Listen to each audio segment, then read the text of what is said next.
Hi guys, welcome to another YouTube video by Avon and Somerset Police Cyber Team. In this video we'll be looking at some specific cybercrimes and how children can both become directly involved as well as becoming a victim. Hopefully the content we will share with you today will improve your understanding of these crimes and also create awareness on the types of cybercrime we deal with within our force area. What we're going to cover is a social media and a case study. Talk about how it can be used to exploit people and gather intelligence on someone. Money Muling will give you a recent case study in Avon and Somerset involving a 17-year-old who had their bank exploited. And we'll also speak about gaming and something known as a denial of service attack. This attack is slightly technical but necessary to understand the term. We will discuss what it is, how it affects computers or networks, and more importantly, how to combat against it. Additionally, we will touch on the law behind this cyber attack as well. So I'm actually going to hand over to Drew to do the presentation for the social media and the case study. Fraudsters will use social networking platforms for a number of different crimes. They can use it to identify victims and steal personal information. This is why before sharing any meaningful information or even accept a request to connect with someone that you don't know in real life, we need to consider the common ways that criminals can manipulate social media. The more criminals learn about you, the more they can tailor their approach. And that's obviously bad news because highly personalized attacks are more likely to succeed.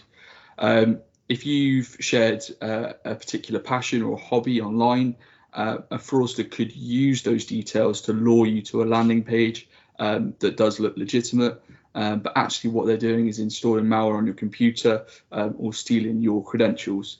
And again, if you communicate regularly with friends on social media, a phisher could intercept those public conversations, use the details to sort of convincingly pose as your friend, then ask for your logon information or other sensitive details. What's more bad news is that malicious actors may be monitoring your feed for clues to your passwords as well. So we need to make sure we're not having passwords that are easily guessed, like your dog's name. Some hackers will use social media for reconnaissance before planning a crime in the real world. That's why it's wise to sort of delay vacation posts until after you've returned home. When you're posting in real time about your 2-week honeymoon abroad, you're also sharing publicly that you're not at home and you won't be for some time. So now would be the perfect time to burgle my house. Social media can also be used to directly engage with vulnerable people, for example, children or mentally disabled adults. Children are very susceptible to communications from strangers, and due to their underdeveloped brains, they may find it difficult to identify with that stranger danger, and that some people do have bad intentions, especially as criminals will be highly skilled and have experience with methods that are used to recruit and exploit children. So our victim is a 17-year-old male. He was recruited via Snapchat into a money laundering scam involving bank cards and personal details. Over a very short period of time, the victim had several transactions completed on his account by the suspect, amounting to £3,000. His bank, suspecting money laundering, then recovered these funds from his account, despite the subject having already withdrawn them. As a result, the victim was left with around £3,000 worth of debt and may struggle in the future to access financial services, despite being too young to legally have overdrafts or debts. Not only does that person have debts in the thousands at a very young age, another person who we've come across is struggling to get employed because they cannot get a bank account to get paid by companies electronically. The job they want to do just requires a bank account, thus potentially severely struggling to pay off those debts that the fraudsters have left them. So we're now going to look at money muling. Organised crime gangs and criminals need to make proceeds from their wrongdoings as difficult to trace as possible, so they can avoid being linked to a particular crime. This is why they recruit usually unsuspecting people into assisting them with that promise of free and easy money. So the idea here is that the target, a child, moves the money along between bank accounts very quickly, which reduces the chances of being traced. As an incentive, the child is promised a small cut, and 9 times out of 10, they will never receive that cut. But obviously, there are some larger gangs out there that may choose to pay up, as this either keeps the recipient quiet or it helps recruit their friends too. So children are an easy target because most don't have any means of earning money themselves. With social media advertising the latest gadgets and designer clothes, it can be difficult for a child to say no to that money that's being offered. And most of the time, when they're going along with it, they don't even realise that it's actually a crime. So these OCGs will use social media to recruit people using the likes of Instagram, Facebook and Snapchat. Saying something along the lines of instant cash. Obviously, it draws attention to the reader, and before they know what's happening, they're in on it. Some recruiters may even go an extra mile and advertise these money muling jobs on search sites like Reed and Indeed, but under more obscure names like currency controllers. It is very normal for there to be some aspect of social proof, so that might be a text message or a photo, which again makes this process seem like a legitimate one. So in our example here, the child clicks on one of the hashtags on social media, maybe Snapchat or Instagram, and as you can see, you have the social proof that people are vouching for these accounts. So now the child naively messages the criminal and asks how that they can be part of the scheme. They clearly don't understand the reasons behind why someone would want to do this, let alone the awful crimes from which this money has come from. The criminal may even attempt to sort of befriend that child as well and exploit them in more ways. So what happens if that child says yes? They will ask the child for bank account details so that they can transfer over a large amount of money. And then what they'll do is ask them to transfer the money onto another account. In some cases, they may ask the child to withdraw money in cash from an ATM and deposit it into their friend's account. Again, cash makes it even more difficult to trace back and adds an extra person to the scheme. And then finally, they may or may not get a percentage. But then, of course, they also become a criminal too. It should also be noted that a lot of OCGs will actually just take over the child's bank account altogether so that they can transfer in and out as much money as they want. They also then don't have to rely on that child transferring the money across themselves. Now, something else to consider is the potential that someone does not continue the process and takes the money for themselves. So I'm talking large amounts like £5,000. Obviously, this could be very dangerous, potentially life-threatening to either themselves or family members if that particular person decides to take that path. Again, this is just to highlight how money muling works. The teenager transfers over £5,000, probably to an international bank account. Due to abnormal activity on that child's account, the bank detects fraud. They then decide to close that account due to the fraud, and then finally they report it to the authorities. So becoming part of a money laundering scheme, whether or not the recipient is aware, does have serious consequences. So I mentioned that the bank may detect the recipient is moving fraudulent money across, and they choose to close that account immediately. They may add the recipient to a fraud database, which could make it very hard for that person to open up another account. If you just cast your mind back to the case study I mentioned earlier on, if they're without a bank account, it may be very difficult for them to get a job and be put on payroll. It could also make it extremely difficult to access credit. So things like a mortgage, credit card, overdraft, mobile phone contract, or even car finance, these things could all be out of reach.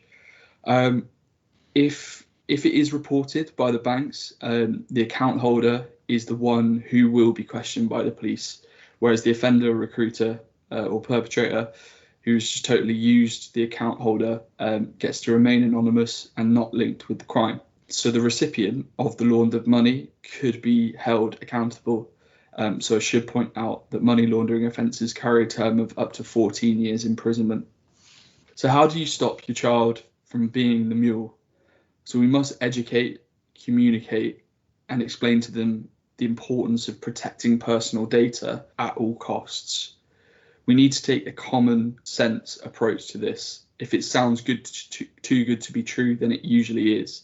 And you can visit take5stopfraud.org.uk to learn more. Thanks, Drew. I'm now going to move on to gaming and something known as DDoSing. I'll cover exactly what that is shortly. We know online gaming is a massive part of children's lives, and some adults too. Usually the first thing kids do when they get home is turn on the PlayStation, the Xbox or PC. This is becoming a full-time job for some gamers as well, who actually stream 7 days a week and anywhere between 6 and 12 hours a day, sometimes even longer. Most games these days allow some degree of contact between players when played online. From time to time, they'll tend to meet, play with the odd angry gamer that may be more tech savvy than some. They may choose to get back at someone by carrying out something called a denial of service or DOS attack. They may say something like, I'm going to boot or kick you offline, or I know your IP, I'm going to flood your router. This occurs in pretty much all games, whether that's shooters, a building game or role-playing game. As long as it has an online multiplayer aspect to it, it can occur. So a denial of service or DOS attack is a cyber attack carried out by an individual to shut down a machine or network, which is that denial part, which ultimately prevents you from using a particular service, which is the of service part. Now, a lot of people and gamers will use the term DDoS. Essentially, it's just adding an extra D in front of that DOS, and that this D stands for distributed, which just means there is a multitude of attacks attacking the same network. So to be clear, this is multiple computers carrying out the same attack, which in this case is carrying out a denial of service attack. So let's have a look at one in action. This attack is carried out by sending unwanted traffic to a target IP address, which subsequently overwhelms it with data, resulting in the network appearing offline or unusable. Usually attacks on individual gamers are carried out using a simple denial of service attack, but as one network connection is unlikely to be able to send enough data to completely flood its target alone, attackers may use a distributed denial of service attack instead. So in a DDoS attack, multiple computers are used to carry out a DOS attack and flood the target IP address. This is typically done by using a group of computers also known as a botnet, which have been infected by malicious software, allowing attackers to initiate network traffic from those devices.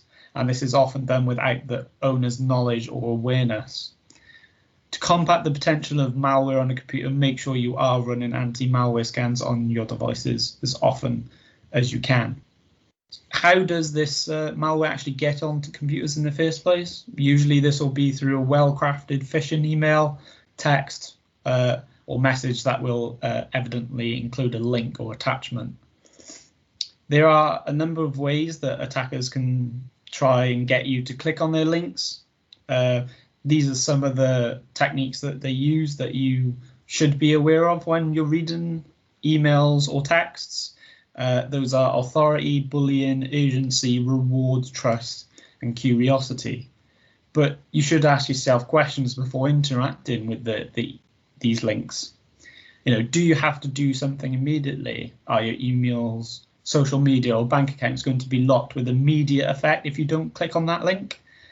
Are you actually going to lose all your files, or are you going to receive some visit from HMRC if you don't respond straight away? Is it the boss telling you to pay a bill, or Microsoft telling you that there is a problem with your computer? Recent scammers have made themselves out to be HMRC or the police because people are less likely to hang up or send that email to the bin. And we can move away from authority and entitlement to threats and bullying. Do they have some intimate pictures of you because they've hacked your webcam or Photos app just because they said so? This is actually pretty common, and the only evidence is usually a password, which is easily attainable from a data breach. People may just try and use an old school bit of charm. Ask yourself, is there a reason for someone being so charming to you? Will you receive £100 in Amazon vouchers if you follow the link and fill out the survey? Recently in our area, someone was filling out a survey which was in the end just asking for personal information. Think about the questions being asked. Are they necessary for what they want? Is your partner on a dating site leak? Do you want to see who's been checking out your Instagram page? People actually click on this like their lives depend on it. For more information on phishing, please take a look at the National Cybersecurity Centre's website. I'm not going to go into much detail here, but it is vital that we cover this. The main law behind computers, of course, there is many laws surrounding computers now, but please familiarise yourself with this one, particularly for the case. So kids and gamers usually boot someone offline because they can and they have the knowledge to do so. They may also do it because they are frustrated that they have lost in some way. However, they do not know this is actually breaking the law. Computer Misuse Act Section 3, which outlines the unauthorised acts with intent to impair or recklessness as to impairing the operation of a computer. This offence covers intentionally or recklessly introducing malware to other people's systems. So something else to note is that if the infrastructure of the game goes down as a result of this DDoS attack, then it could possibly come under the Section 3ZA, which can include more than 10 years imprisonment. So how do we stop a DOS attack? The easiest way is to obtain a new IP address. First of all, we can try unplugging our router. We cannot give you a timescale on how long this will take, as all ISPs or internet service providers address leases are different. It could be anywhere from 10 minutes to 12 hours and sometimes even longer. You may be able to Google this or find it in your provider's manual. Our second option is to log into the router. Some ISPs have functionality to reset your IP address by visiting the admin console and looking under network settings. If the ISP allows it, there should be some guide on how to successfully change your IP address. Or the other option is to contact your ISP and request a new IP, as you suspect your IP is being a target of a DOS attack, and they may be able to assist with changing the lease. So other prevention tactics are antivirus and firewalls. Make sure your own devices don't become infected by a Trojan virus and turn into members of a botnet themselves. Make sure you have a firewall and antivirus installed on all devices connected to your network. And be sure to configure your security software to automatically download important updates. Another option is a VPN, a virtual private network. This effectively hides your IP address behind a virtual wall. Attackers looking for your IP address will only see the VPN's IP. Assuming that they carry out the attack, the traffic will hit your VPN servers first, where it will be screened out before reaching your home network. There are downsides of a VPN, mainly is the lack of control and the fact that you are relying on your VPN provider's procedures. Additionally, a VPN adds an extra step, which can of course lead to higher latency times in-game. It's best to stick with providers that can guarantee security as well as speed. However, the main benefit to a VPN is if a gamer 1 joins a party or connects with gamer 2, and then this gamer knows how to construct a DDoS attack, they will not be able to send the data because they do not have the other gamer 1's IP address. Please note some providers will not include DDoS protection. If this is the case, the traffic will be able to go through the VPN and hit your home network as if they have your IP address anyway.